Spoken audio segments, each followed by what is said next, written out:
नमस्कार दोस्तों, स्वागत है आपका आपके अपने चैनल उन्नत किसान डायरी में। दोस्तों, मैंने कल के अपने वीडियो में बताया था कि कल से हमारी पालक की कटाई शुरू हो जाएगी। तो ये देखिए, हमारी पालक की कटाई आज शुरू हो चुकी है और ये सामने हमारे पालक की कटाई चल रही है। ये 6-7 आदमी लगे हुए हैं। आदमी क्या, औरतें भी हैं और आदमी भी हैं, और वो पालक की कटाई कर रहे हैं। टाइम हो चुका है 5:30 से ऊपर, क्योंकि दिन में बहुत ही ज़्यादा लू चलती है। लू का मतलब गर्म हवाएं। तो इस कारण से जो दोपहर में इतनी ज़्यादा गर्मी होती है कि इसकी कटाई कर नहीं सकते पालक की। तो 4 बजे के बाद हमने पालक कटवानी शुरू की है, क्योंकि 4 बजे के बाद में थोड़ा सा जो तापमान है उसमें गिरावट आ जाती है। तो इसलिए हमने सोचा भाई चलो थोड़े कम बोझ बन जाएंगे, लेकिन पालक सही सलामत रहेगी। और पालक जो वहाँ कट जाती है तो उसको जैसे 1-1 किलो की 1.25 किलो की जूटियाँ बनाई जाती हैं, यानी गट्ठे। जैसे कि आपने बाजार से पालक खरीदी होगी तो वो छोटी छोटी जूटियों में मिलेगी। कोई 1 किलो की, कोई 1.25 किलो की होती है। तो वो बांध के तो बोझे में उसको बांध दिया जाता है। जैसे 60-70 गट्टे होते हैं उनको, और फिर उनको यहाँ पे ले आते हैं। जो ये हमारी होदी है, हमने बहुत बड़ी बनवा रखी है। तो इसमें देखिए बच्चे भी नहाने लग रहे हैं। तो ऐसे ये बोझे रखे हैं, इन बोझों में वो गट्टियाँ बांध रखी हैं। इनको अब इसमें डाल दिया जाएगा पानी में। इन पे जो पत्तों पे मिट्टी वगैरह, जड़ों में मिट्टी वो लगी हुई है, वो धुल जाएगी अच्छी तरह। और फिर बोझा बना के इसको मंडी में भेज दिया जाएगा। एक बोझे में कम से कम भी 70 से ऊपर गड्डी होती हैं। जैसे 90 भी हो जाती हैं, किसी में 80 भी हो जाती हैं। तो गिनती की बांधी जाती हैं। तो ये कुछ प्रोसेस होती है इसकी पालक की कटाई की, और ये एक बार इसकी धुलाई होनी बिल्कुल अनिवार्य है। कोई भाई अगर पालक की खेती कर रहा है या करना चाहता है तो इस तरह से कुछ बोझे बांधे जाते हैं। और फिर मंडी में जाएंगे तो वहाँ पर सुबह या रात को बोझे को खोला जाएगा तो बिल्कुल ताज़ा पालक मिलेगा, क्योंकि पानी से जो इनके अंदर नमी ऐसी की ऐसी बनी रहती है और खिले खिले पत्ते रहते हैं।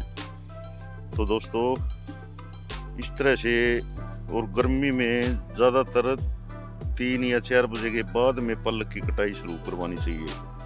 और अगर आप सुबह मंडी में ताज़ा पालक ले जाना चाहते हो तो सुबह कम से कम 5 बजे खेत में आना पड़ेगा। 5 बजे से 8-9 बजे तक पालक की कटाई करो और 10 या 11 बजे मंडी में वो पहुंच जाए। तो अगर हमारी पालक ज़्यादा तैयार हो गई तो सुबह भी कटवानी शुरू कर देंगे, और फिर जल्दी जल्दी इसकी कटाई शुरू कर। क्योंकि देखिए, ये जो नीचे वाले खेत हैं जिसमें एक कुत्ता खड़ा है, ये खेत है, एक इससे अगला है, इनमें भी हमने 2 दिन कल या और परसों पानी दिया है। तो इनमें भी देखिए अब हरियाली अच्छी तरह से होने लग गई है। और देखिए 3 बोझ तो हम यहाँ ले आ चुके हैं, और चौथा बोझ ये देखिए उठा के वो ला रहा है, क्योंकि थोड़ी थोड़ी करके लानी पड़ती है। वहाँ थोड़ी दूर है, ट्रैक्टर वहाँ जा नहीं सकता। तो नहीं तो मैं ट्रैक्टर में भी रख के ले आता, पीछे झूला जोड़ के। तो वे अब सिरों पे ही ले रहे हैं। जितनी भी तैयार हो रही हैं वहाँ पे गड्डियाँ, तो वे सभी यहाँ ला देंगे और एक साथ 2-3 बोझे बना देंगे, 2-2 के इसमें अच्छी तरह। क्योंकि हर रोज 3-4 दिन पहले जो शाम को आंधी और बूंदे आती थी, तो जो बूंदे धरती पर गिरती थी आंधी के साथ में, तो पत्तों पे मिट्टी जमा होती थी। तो मिट्टी भी धोनी जरूरी है। और जो कटाई हो रही है हमारी, तो जड़ों पर भी मिट्टी लगी होती है, वो भी साफ करनी जरूरी होती है। तो दोस्तों, आखिरकार हमारी कटाई शुरू ही हो गई। और ये देखिए कितने दिन हुए हैं, महीना भी नहीं हुआ है ये खेत हमारे को बोए और मंडी में पालक जाने लगी। तो इसीलिए मैंने अपने पिछले वीडियो में आपको बताया है कि भाई अगर किस्मत अच्छी हो और धरती ठीक ठाक हो और पानी टाइम पे आ जाए तो पालक जैसी खेती नहीं होती। कम से कम खर्चा, कम से कम लागत और कमाई होने लग जाती है जल्दी से जल्दी। ज़्यादा हमें बाट नहीं देखनी पड़ती कि 3 महीने देखो 4 महीने देखो, बस 1 महीने के अंदर ही सारी चीज़ें हो जाती हैं इसमें। और अगर घर घर के आदमी काटने वाले हों तो बस कमाई इससे ज़्यादा और किसी फसल में हो ही नहीं सकती।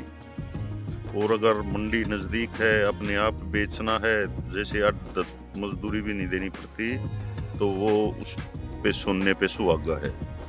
फिर तो आप एक ही किले में 3-4 हिस्से बना के और 4-4, 5-5 दिन के अंतराल पे बोएं तो उससे भी अच्छी कमाई हो जाएगी आपकी। तो ये देखिए एक बोझा वो जो जामुन का पेड़ है उसके साथ में बांध के डाल रखा है और ये बच्चे स्नान कर रहे हैं, गर्मी इतनी ज़्यादा है। देखिए दोस्तों, कुछ इस तरह से पल्लक के बोझ बनाए जाते हैं। फाइनल बोझ ये है, ये धो के और ये बांध दिया है। इसमें 75 जुट्टी हैं ये।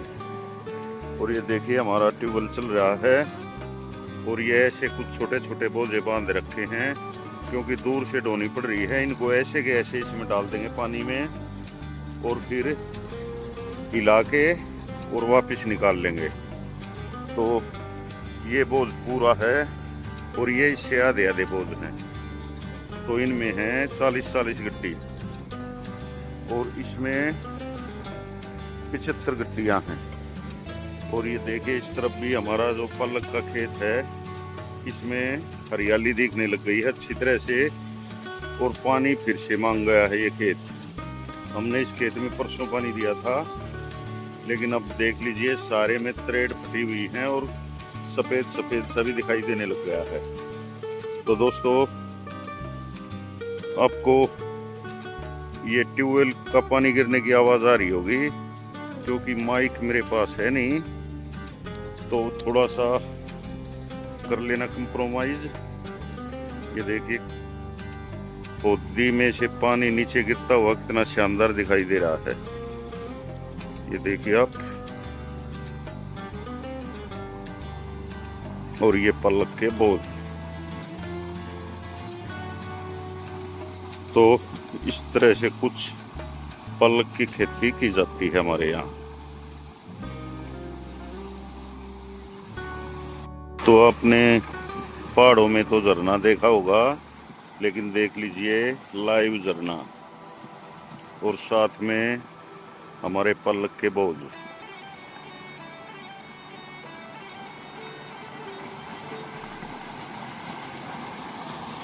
और इस तरफ भी सनसेट होने का नज़ारा भी आपको दिखाऊंगा थोड़ी देर में, क्योंकि टाइम हो चुका है 6 का और 6:30 पौने 7 बजे सनसेट का टाइम है।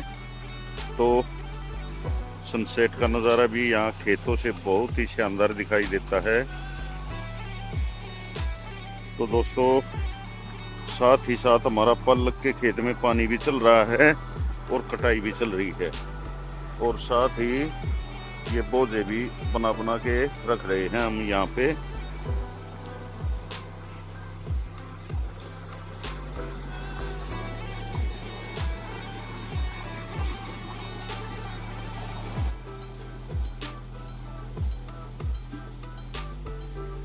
और वो देखिए उस तरफ हमारी पल्लक की कटाई चल रही है।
दोस्तों टाइम हो चुका है 6:35 का और ये देखिए हमारे खेतों से सनसेट का शानदार नज़ारा और हल्की हल्की हवा चल रही है। ये देखिए पेड़ पर टहनियाँ हिल रही हैं और सामने हो रहा है सनसेट और यहाँ से बिल्कुल क्लियर सनसेट का नज़ारा दिखाई देता है। तो दोस्तों अब मैं भी घर की तरफ चलूँगा क्योंकि शाम हो चुकी है और हमारी जो पलक है उसके बोझ कट के और बंधने लग रहे हैं। तो अब मेरा तो कोई काम नहीं है यहाँ पर। अगर ट्रैक्टर के पीछे वो झूला जोड़ के और ये बोझ ले जाने पड़ते कहीं पे तो मैं यहाँ रह जाता, रुक जाता, लेकिन अब तो सीधी गाड़ी में ही यहाँ से लोड हो जाएंगे तो फिर मेरा कोई काम नहीं है। मैंने सोचा चलो एक बार आपको सनसेट का नज़ारा भी दिखा दूँ।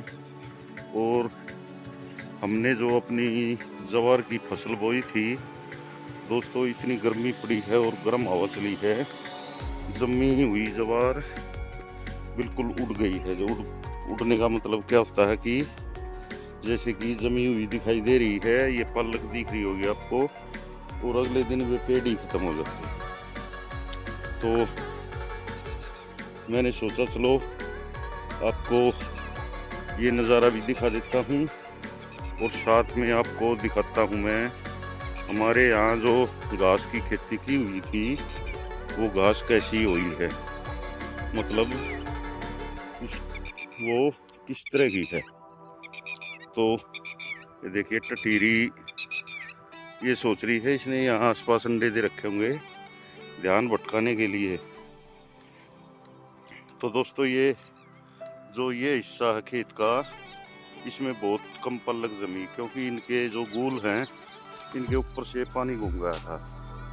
और नहीं तो देखिए इसमें पूरे खेत में अच्छी तरह से पलक जमी हुई है।